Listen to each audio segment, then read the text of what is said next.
Andyan si Commander. Palapit dito. Nakita ko talaga. Tapos may kaengkwentro. Hindi ko lang malaman kung kasamahan ko ba. Kasi may kalayuan lang kunti ba. Ganito yung gawin mo. Kasi ayaw ko talagang magtagal tayo dito. Ganito yung... Luto na? Luto na. Ha? Oo. Makinig ka mabuti ha.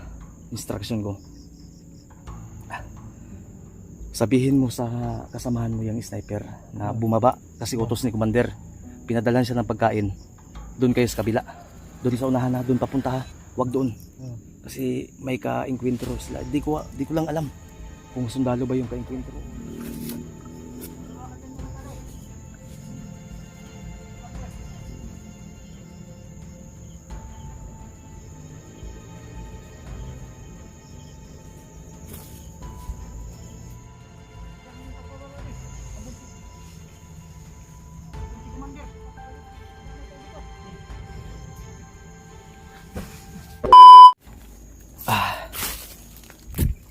Palang araw po sa inyo. So kababalik ko lang po, galing ako doon, sinilip ko yung sniper na sinasabi ni Will Martol dahil po ay nabigo po kami kagabi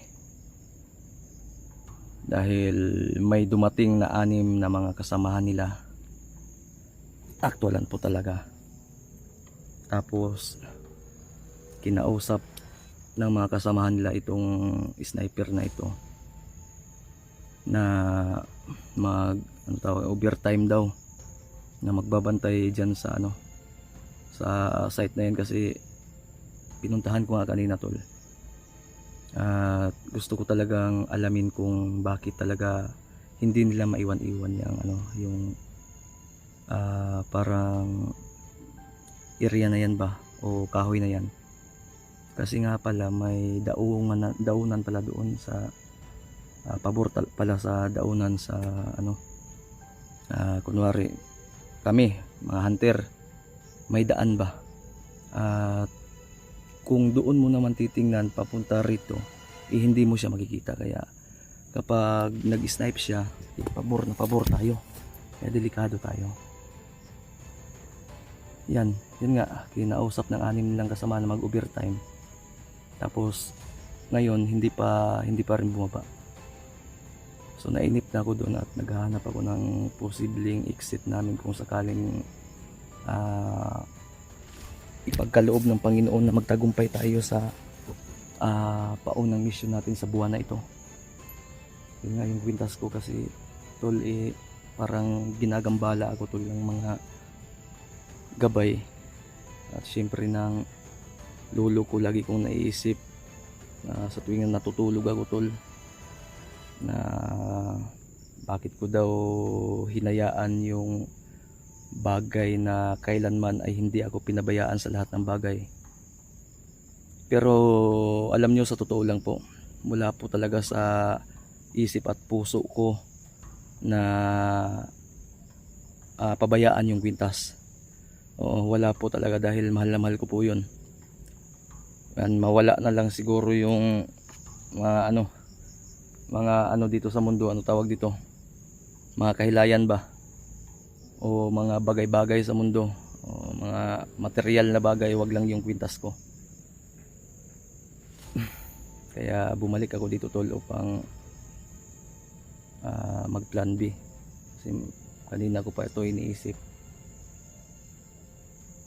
dahil iniisip ko din kung ako yung magbibigay motibo na para makuha agad yung pwede naman. Yun nga lang, iniisip ko si Wilmar, dahil di natin alam yung panahon, paano kung mag-engage ng takbuhan, habulan, barilan. Kawawa ito si Wilmar. Yan si Wilmar. Kawawa, may mga sugat pa, masakit pa yung paa. Kaya ingat tayo sa hakbang na gagawin natin tol. Ako nahihirapan ako kasi ang target ko sana 2 araw lang. Ngayon yung last ko sana na estimate na sa mission na ito. Kasi nga halos mahigit malapit isang buwan kung pinaghandaan ito, makumpleto lang yung impormasyon, tapos aabutan ako ng 3 araw o isang linggo dito, wala na tayo sa diyan. Parang kailangan natin maghugas ng utak kasi hindi natugma yung estimated time natin. Kaya ngayon, plan B ko, sana magtagumpay ito. Kaya tara, lapitan natin si Wilmar.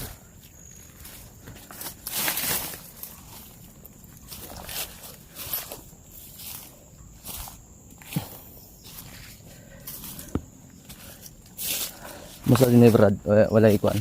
Wala iniagi nga kauban nimo? Wala. Ha? Wala.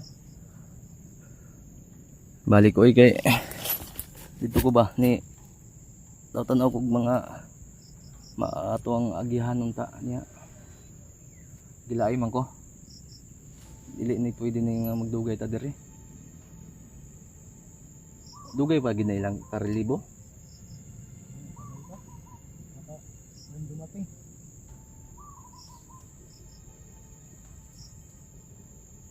Okay na lang. Napamuntoy sa lina to nga pagkaon din lagay nang no.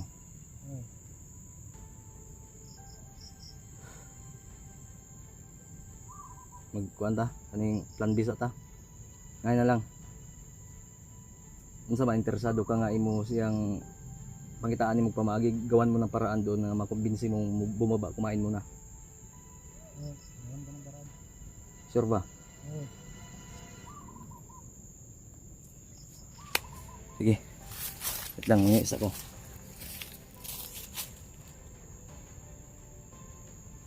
Para kuan ba, pata, complete ani. Nya kung unsay kung kaluyan ta ani nga plano. O tanong tagag unsay plano nimo sa imong kinabuhi mo. Pabilin ba ka dire o magpakamatay ka? O unsa ba?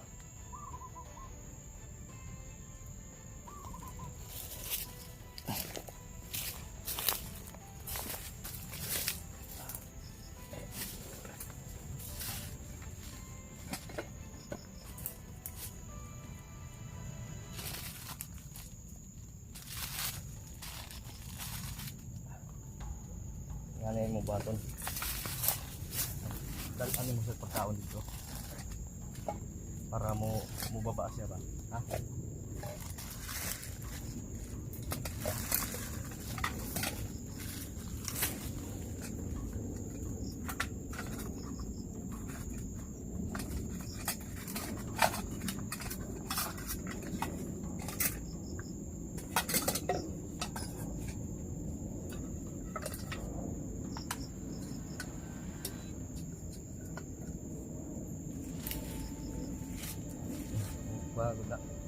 Udah sih Pak, betul.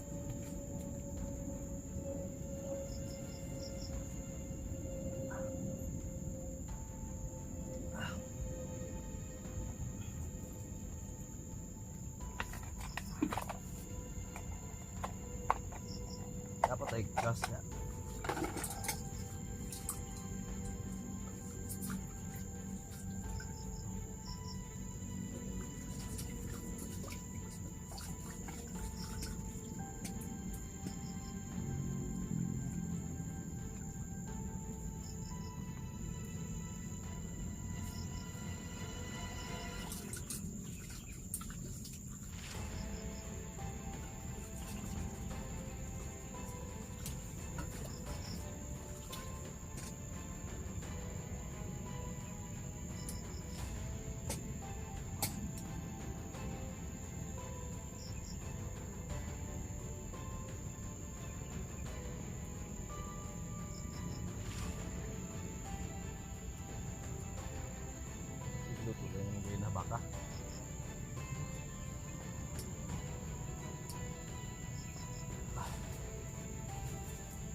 Sino palong? Palong?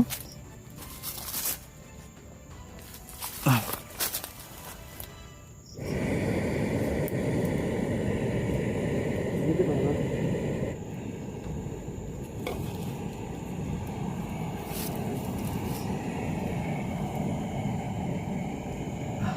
Tol.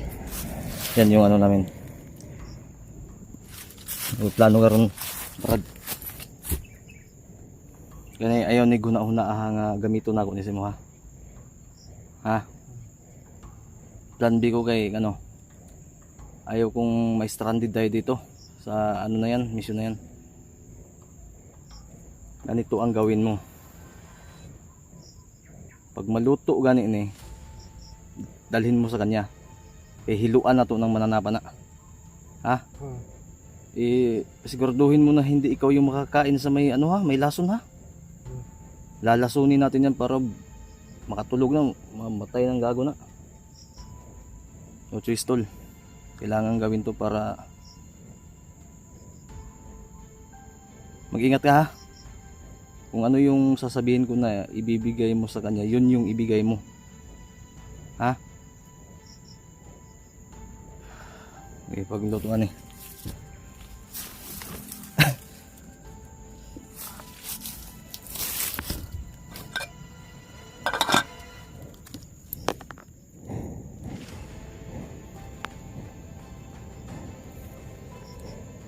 Managay tayo konsumo. Mo lang nibilin sa akong bag.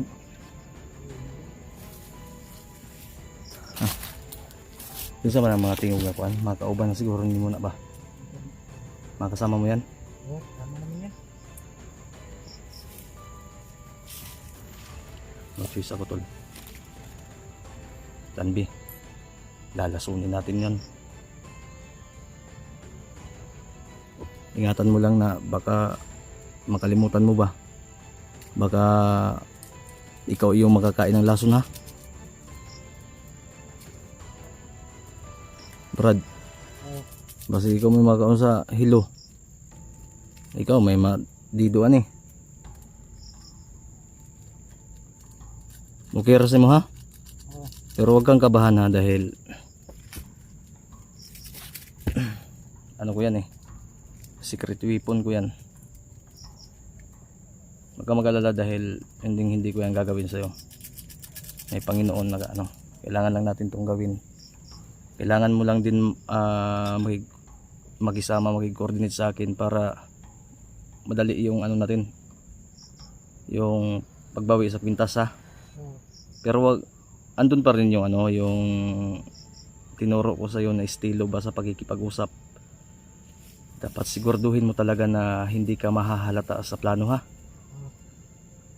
Kumbaga, wag mo siyang bigyan ng motibo upang makaamoy sa plano mo.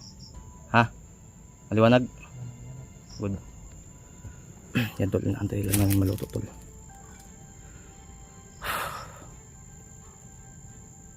May paparating na lang ano. So, balikan na lang namin ito. Brad, dirisa ka Brad, kaya doon sa ako dito Brad. Ha? Pupuntahan ko muna doon ha. Off-cam lang ko. So yan tol, nabalikan namin kayo tol. I-clear ko muna to baka marami yan ba papunta dito. Masilip tayo. Ikaw na muna bahala dyan ha. Andyan si Commander. Palapit dito. Nakita ko talaga. Tapos may ka-encuentro. Hindi ko lang malaman kung kasamahan ko ba. Kasi may kalayuan lang kunti ba. Ganito yung gawin mo. Kasi ayaw ko talagang magtagal tayo dito. Ganito yung... Luto na? Luto na. Ha? Oo. Makinig ka mabuti ha. Instruction ko. Sabihin mo sa kasamahan mo yung sniper na bumaba kasi utos ni Commander. Pinadalan siya ng pagkain. Doon kayo sa kabila. Doon sa unahan na. Doon papunta ha. Huwag doon. Kasi may ka-encuentro sila. Di ko lang alam kung sundalo ba yung ka-encuentro o mga kasamahan ko. Ano? Nagpuputukan sila. Teka lang. Asan yung ano?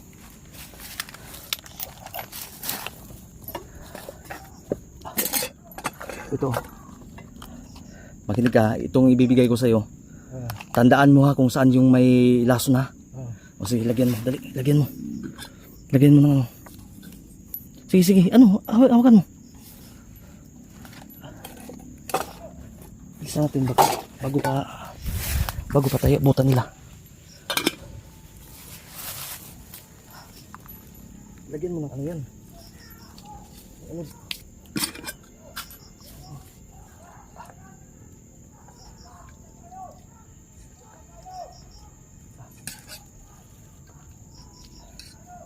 Baka kasamahan ko yan. Kailangan natin silang tulungan.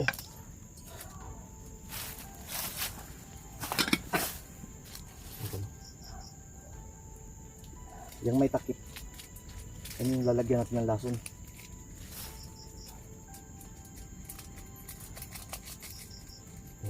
Huwag mo kainin yan ha. Sana huwag ka magkakamali.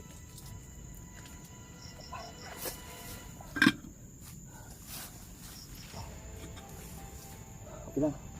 Ha? Malayo pa yun. Baka mainitan ka. Ano ito?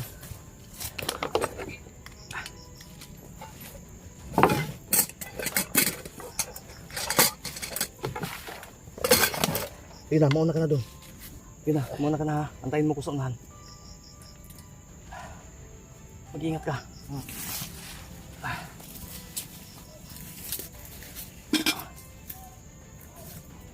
Buddy. Oh. Itong akong paimangno sa mo ha. Oh. Yung may takip, huwag ka magkakamali talaga. Uy, makinig ka ma. Halika. Okay. Sabihin mo na pinadalhan siya ni Commander ng pagkain ha. Andyan si Commander, pinagalitan yung mga kasamahan nyo. Ha? Huwag mo sabihin na may mga kalaban dyan ha. Tapos inutusan ka ni Commander, bumaba ka muna dyan, kain muna tayo at doon daw tayo magbantay sa kabila. Ha? Nakuha mo? Maliwanag? Bilisan mo na.